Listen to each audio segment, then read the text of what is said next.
Hey there, and welcome to Get Career Curious, the podcast that gives you the inside scoop on careers, what it takes to get there, and what the job is really like. This week, we are exploring a question that stumps a lot of people. What does a management consultant actually do?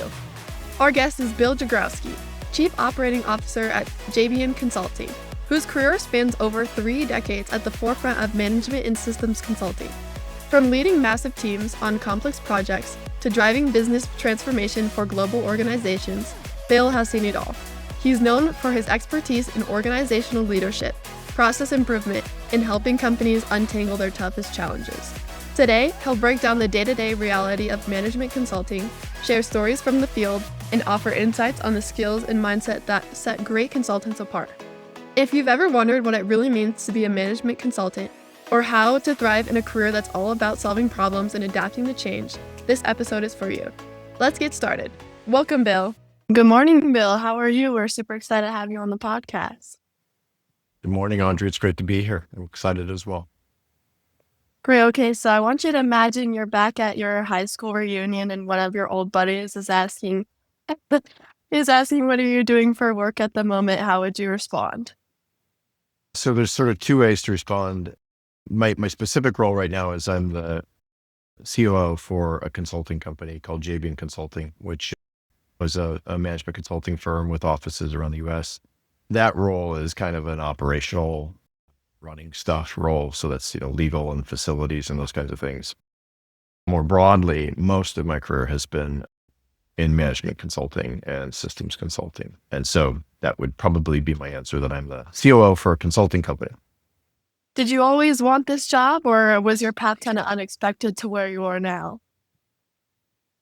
Yeah, my path was kind of, I think like a lot of people in college, I didn't really know what I wanted to do. So I had gone to business school, and the degree that I got, you did all these different disciplines in business. So, econ and business law and accounting and marketing and finance and all that.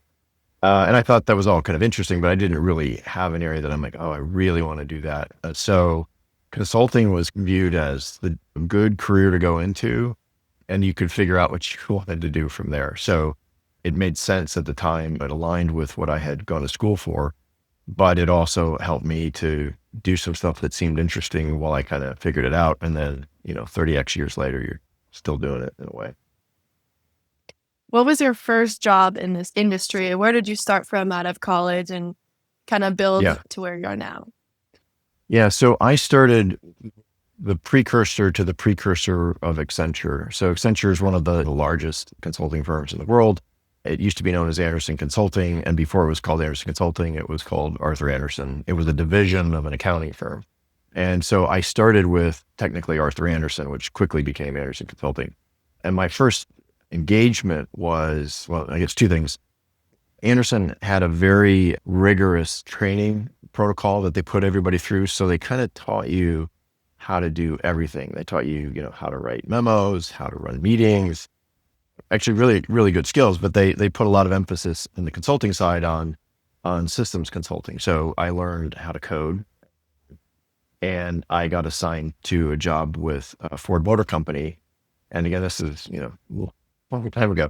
We were building an ERP system so today people buy things like SAP, they might buy Oracle. These are big packages that basically run the guts of a business. This was before that stuff ever got developed. We essentially were helping to build a custom version of that for Ford Motor Company. So we got to learn a lot about, in my particular little niche, I got to learn a lot about the auto industry and how inventory management works in a huge, multinational global company. So that was kind of that first thing I did. I was on Ford for about 2 years. So that was sort of the first start into consulting. And what would you say is kind of your biggest turning point in your career? Well, in a way, it probably was, I was on that engagement. I did maybe 2 or 3 roles over the course of 2 years. And then I got staffed into another role and did that for, I think, about a year. And then I got staffed to another client and did a bunch of different roles at that client. So it was probably, Audrey, the first time I got reassigned, because that's when I started to really understand and realize that, okay, you've done this thing. It had a fixed scope of what you're going to do.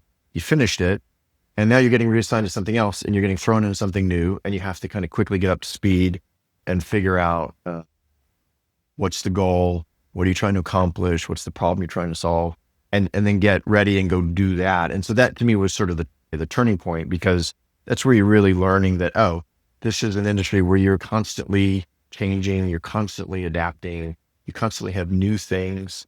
What you did 6 months ago doesn't really matter anymore. So that was a good kind of lesson, which is sort of self-obvious, but when you're 22, 23, it wasn't like I went into it knowing that was going to be the case, but that was a turning point, because then I saw there's all this variety and there's this opportunity to learn and constantly be learning and growing. And that was like, oh, this is actually pretty interesting. And I could see how I would grow in this role.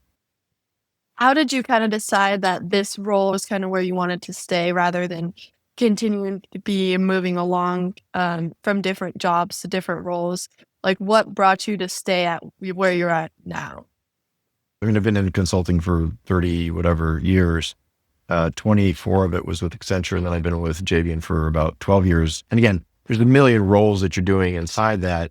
Jabian was growing, and there was a need to just kind of run operations. So for a consulting firm, that's facilities and legal and quality and things like that are better owned by a single group than having each person sort of try and worry about that. So a lot of it fit my skill set in terms of process improvement, operational rigor, having something that works consistent and then try and tune it and make it better. And I think the ability to sort of pick up a lot of different things. So we started doing legal stuff, and, I'd done business law and done a little bit of contract stuff, but not nearly what I've done since then. So there's an opportunity to learn more skills. Same thing with facilities. I knew what buildings were, but I didn't understand the guts of how leases work and all the things that go into designing and building out a space, which we've done a couple times at Jabian. So it was really the idea of shifting to do something the firm needed, and it felt like a role that was going to help me to continue to grow skills and improve myself and make a contribution. Mm-hmm. Okay, so if you would walk us through kind of your typical day at work, what kind of challenges would you tackle, or what type of meetings would you be a part of? What does your role look like? Yeah, so let me answer it kind of two ways. So that from a consulting, if you're doing kind of pure consulting, that is going to be really tied to whatever project that you're doing. So when I was doing consulting, it was, okay, who's my client? What's the project I'm on? And generally, you're heads down focused, getting something done for a project. And so that's going to look like a lot of meetings. It could be workshops. It sort of depends on the scope of the project you're doing. But what you're really trying to do in the consulting world is solve a problem. And so it depends on the problem, but you're kind of first analyzing what is the problem, what are the root causes, and then you're figuring out, how would I solve this problem? So there's some kind of solution, and then you're implementing it. That could be a lot of analysis. It could be a fair amount of math. It could be a lot of meetings. It could be process modeling, process flowing. It could be designing applications if you're doing systems type consulting. So that, the world of consulting is really tied into the specifics of what you're doing for a particular client, and you're always doing something for a client to solve a problem that's usually tied to some kind of a project. Does that help? Yes, definitely. Could you give us any examples of what an actual project would look like? Like, what have people asked you to do? What type of problems have you tackled that you've enjoyed? Yeah. Or not enjoyed? Well, yeah. So it's an interesting question. There's hundreds that you do. One of the ones that just comes to mind is we had a client that was in the telecom industry. This is probably, I don't know, a decade ago. And Google had started to come out with Google Fiber. And so there was pressure on internet providers to match that speed, because all of a sudden Google's like, well, we're going to bring 1 gig speed to everybody. And so we worked with a client to help design and deploy a 1 gig network across a bunch of different areas in the nation. So you're getting into really deep technology that is not I'm not a network engineer. So you got to understand enough of how that project is going to work. What's the technical solution? What's the architecture of it? And then it's a matter of components and acquiring stuff and getting it deployed.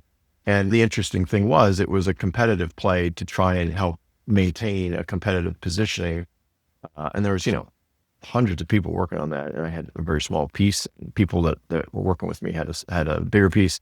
So that was an interesting problem because you had this strategic play, but then you had a solution that was part of that strategy. And then you're deploying all this technology and all these people, and you have to sort of train different people how to do stuff. And it's generally, when you come up with solutions, ideally, you have a strategy. What are we doing and why are we doing it? And then that's driving dimensions of a solution. And that solution is always going to have, almost always, a technical piece, process piece. So the technology you're using to do it, how are you doing that? And then there's a people piece. And so it's that's a very old model in consulting, people, process, technology. And those pieces are part of a solution that helps you get to the why that you do it.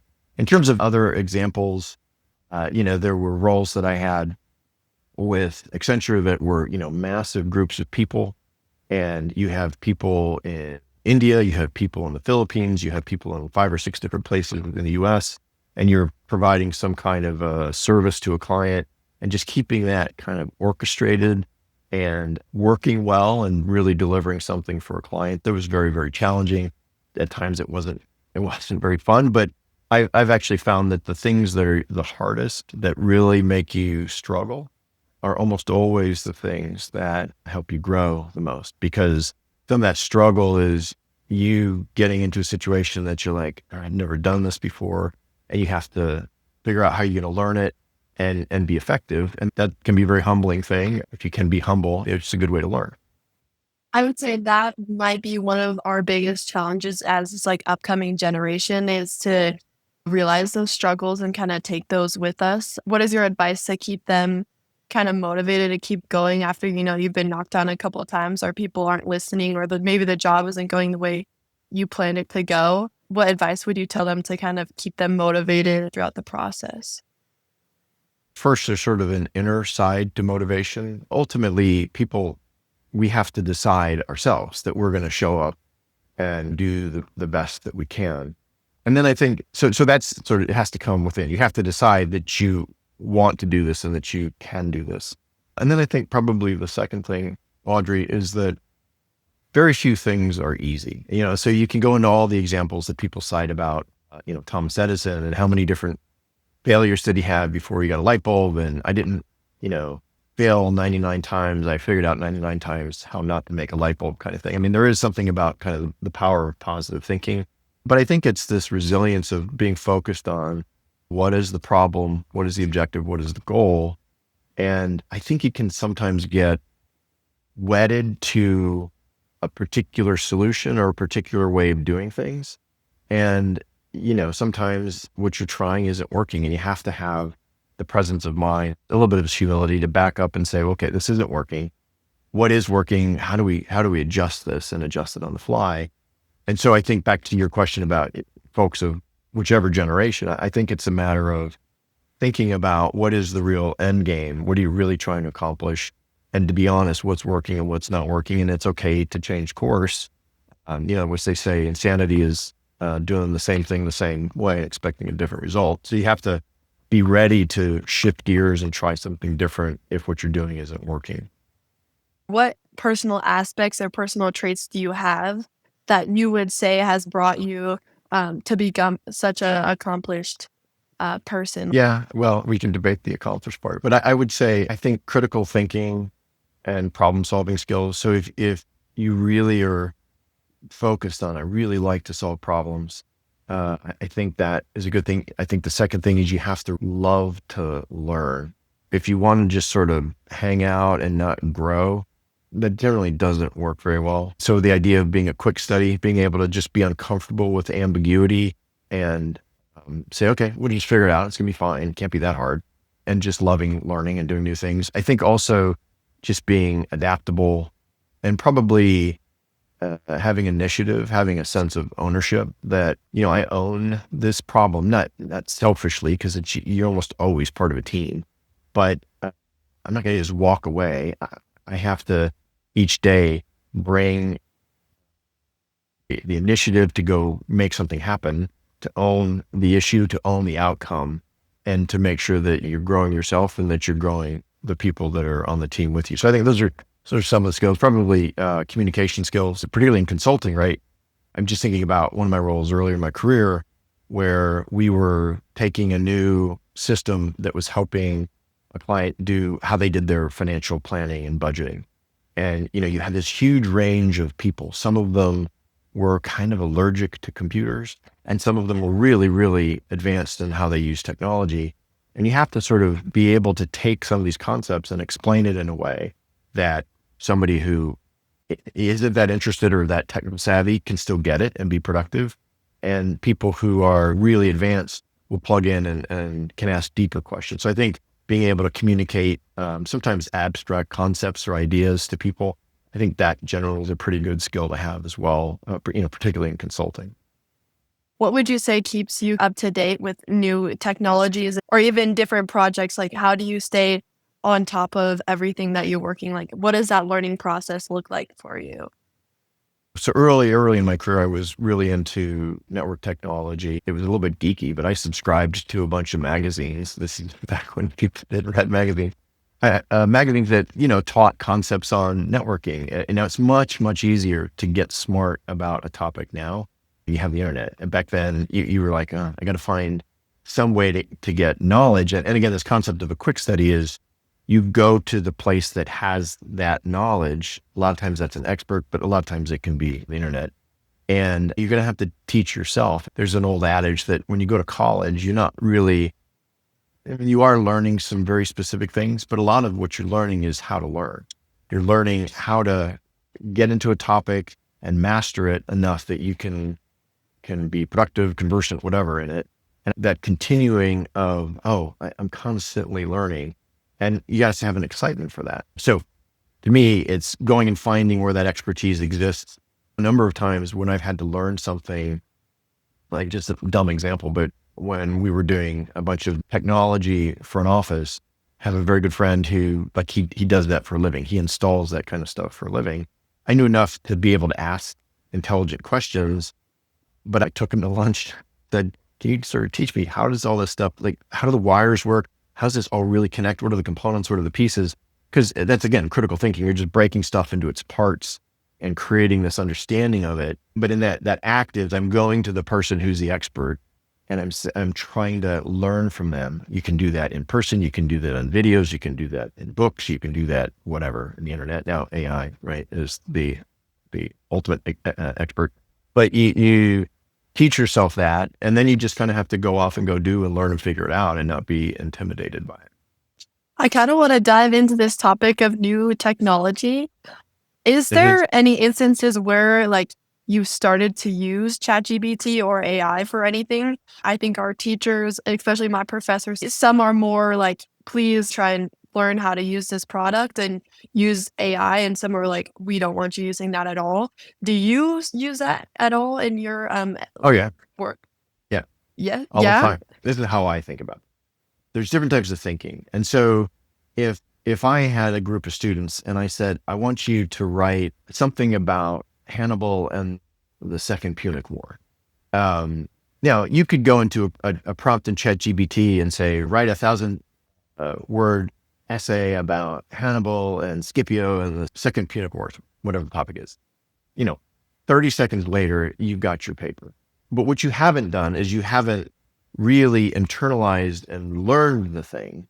You have used something else to do all that. And all you're doing really is doing some changes and compiling and printing, or, creating PDF and sending it in.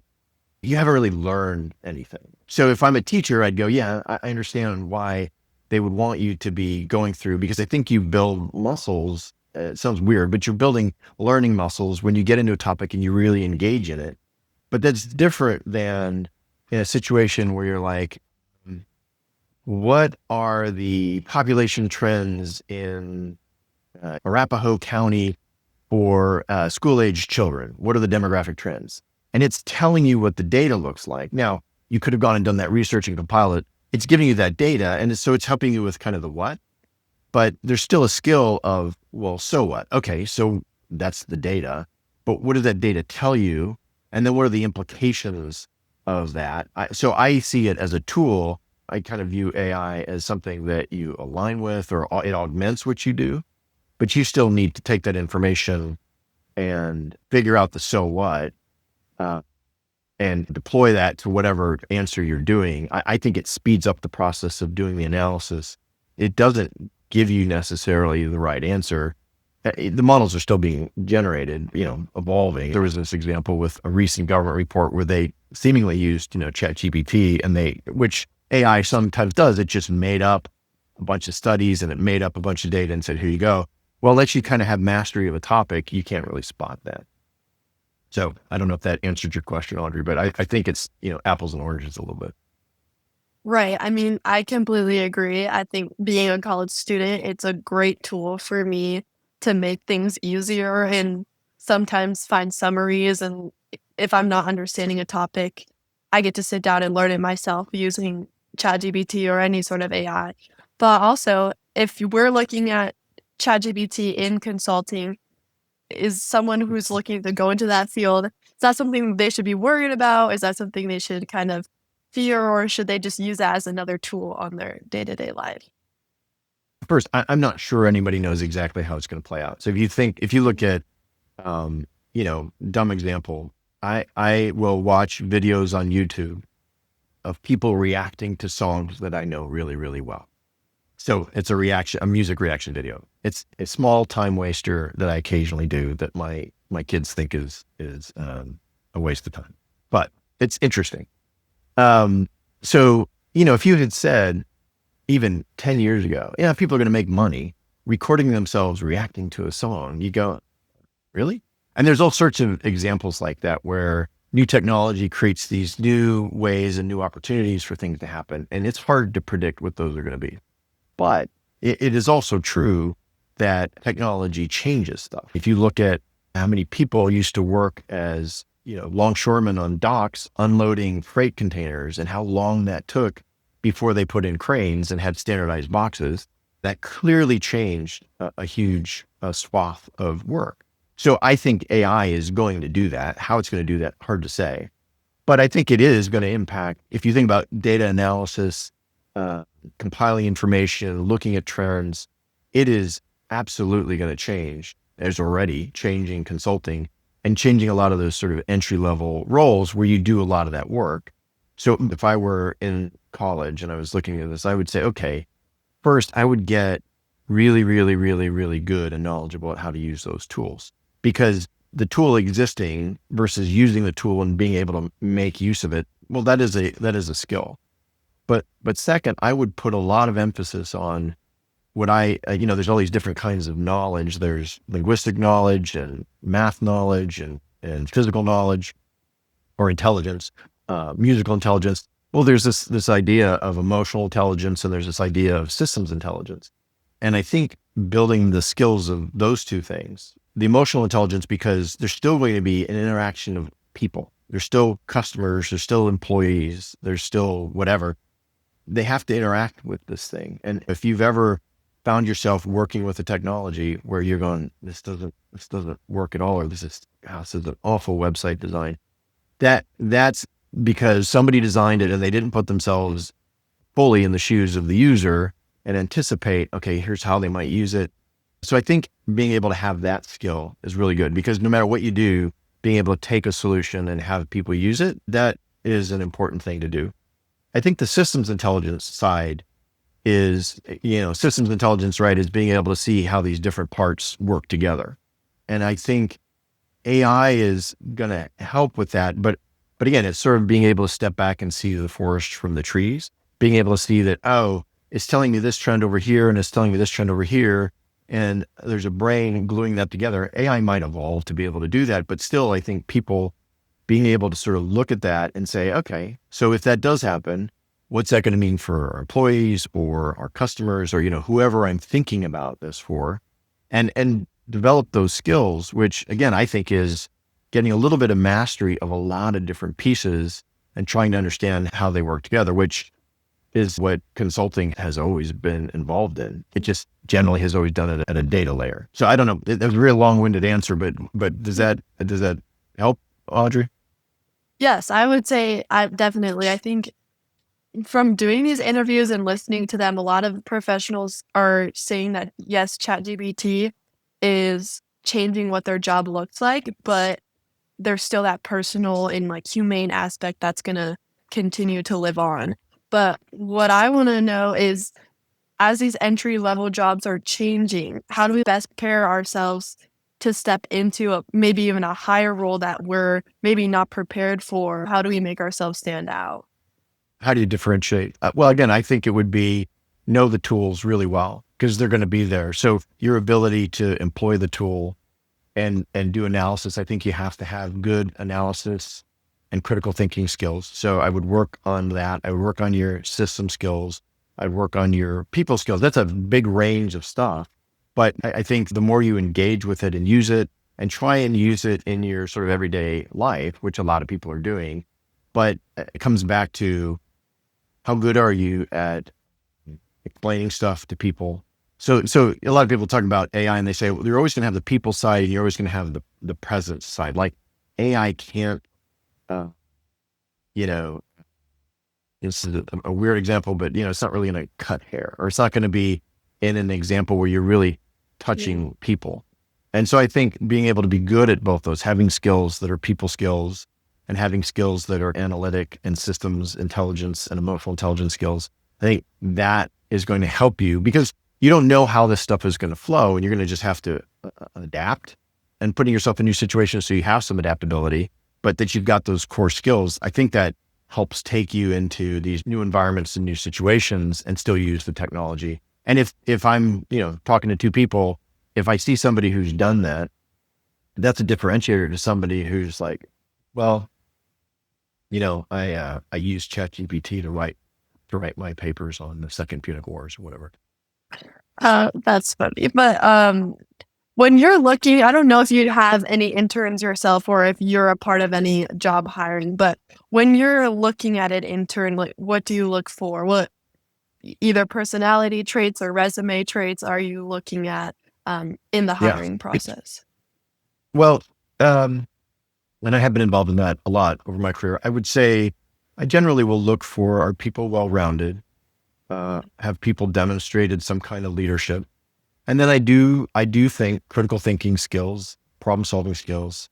I do think initiative, and I do think some sense of ownership of stuff. Like there's ways to demonstrate that. And if you go into critical behavior interviewing, you can get into all these concepts. But I think those are sort of raw skills where do you have the competency to figure stuff out? Can you be thrown into a situation where it's not really clear what you're supposed to do and you figure it out and you define what success looks like and you go get a group of people to go get that done?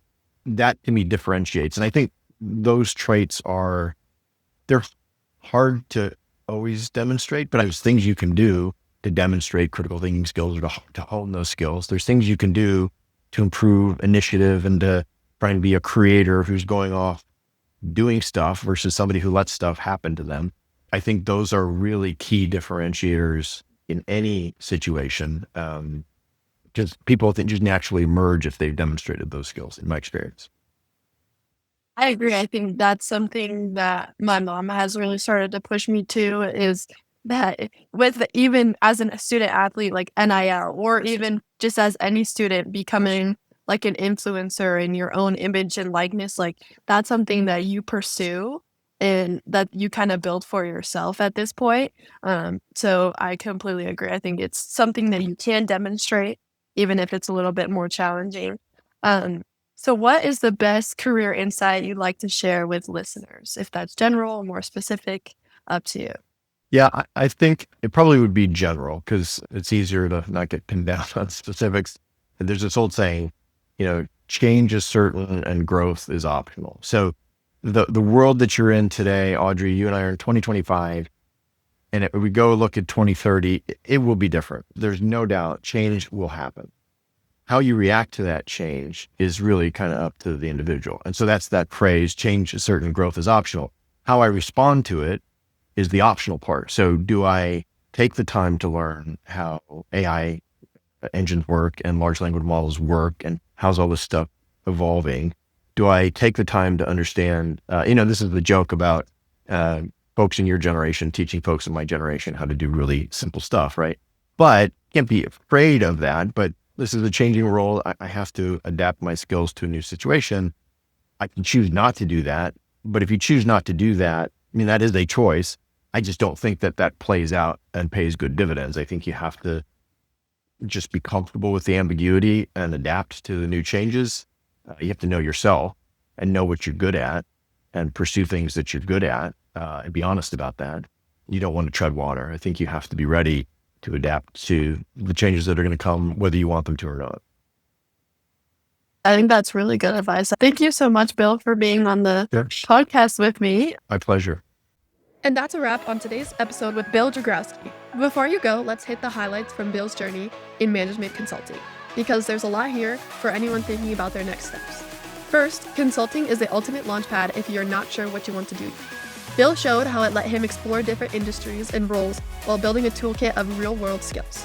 Second, change isn't just a part of the job, it's the job. Bill's career took off when he learned to embrace constant change, jump into new projects, and get comfortable with the unknown. Third, at its core, consulting is about solving problems. Whether it's designing business processes or leading global teams, you are there to untangle complex challenges and make things work better. Last, as tech and AI keep changing the game, Bill's advice is to double down on people skills, systems thinking, and emotional intelligence. The future belongs to those who know how to connect the dots and work well with others, not just those who can crunch numbers. If you take anything away from today, let it be this: you don't have to have it all figured out right now. Stay curious, keep learning, and don't be afraid to pivot when you find something that clicks. Thank you for joining us today. Our goal is to help listeners discover meaningful careers that bring them joy and purpose. If you have a friend who might benefit from today's discussion, please share this episode with them. If you're ready for more career stories and honest advice, hit subscribe and join our community. Thank you again for joining me, Audrey Hollis, in this episode of Get Career Curious. See you next time.